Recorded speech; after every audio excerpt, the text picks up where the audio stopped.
Ай. Кызым, мына моундай кылган болбойт. Бул деген тарбиясыздыкка жатат.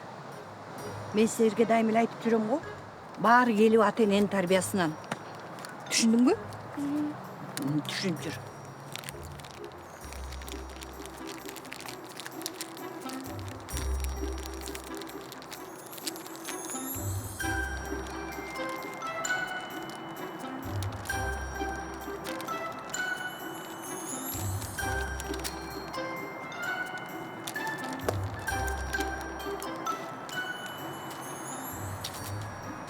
Эмне жөнүндө айтып аттым эле?